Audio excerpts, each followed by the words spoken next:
Parkinson's disease only affects movement. Is it so? Think again. Parkinson's జబ్బు అనేది మన కదలికల్ని మాత్రమే ఎఫెక్ట్ చేస్తుందా? లేదు.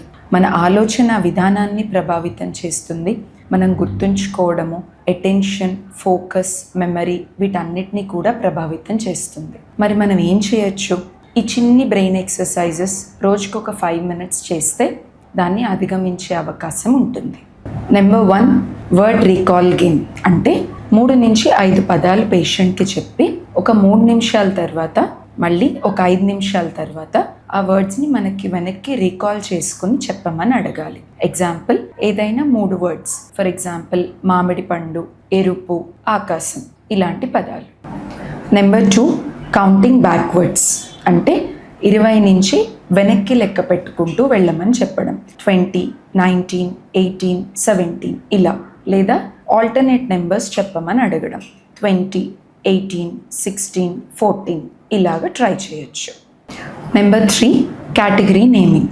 తనకి తెలిసిన పండ్లు, కూరగాయలు లేదా జంతువులు లేదా సిటీస్ పేర్లు ఒక 1 minute ఎన్ని రీకాల్ చేసి చెప్పగలుగుతున్నారో ట్రై చేయమని అడగడం. దీని ద్వారా వాళ్ళ థింకింగ్ స్పీడ్ అనేది పెరుగుతుంది. Number 4 is daily routine recall. అంటే మార్నింగ్ నుండి ఈవినింగ్ వరకు ఏమేం చేశారన్నది ఈవినింగ్ ఒకసారి మళ్ళీ గుర్తు తెచ్చుకోవడానికి ట్రై చేయడం. దీని ద్వారా వాళ్ళ మెమరీ మోర్ బూస్ట్ అవుతుంది, స్ట్రెంగ్థన్ అవుతుంది. 5వది, last but not least, is daily practice. Daily sudoku చేయడం కానీ, పజిల్స్ సాల్వ్ చేయడం కానీ, ఈనాడు న్యూస్ పేపర్లో, ఈనాడు మ్యాగజైన్లో వెనకాల వస్తాయి కదా చిన్న చిన్న పజిల్స్, అలాంటివి సాల్వ్ చేయడానికి ట్రై చేయడం. ఇది మన మైండ్కి జిమ్ లాంటిది.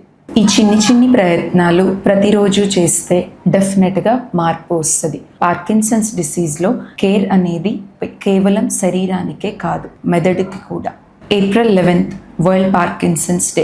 పార్కిన్సన్స్ జబ్బు గురించి అవగాహన క్రియేట్ చేయడానికి యావత్ ప్రపంచం మీతోటి ఉంది. ఇంకెందుకు ఆలస్యం, ముందడుగేయండి.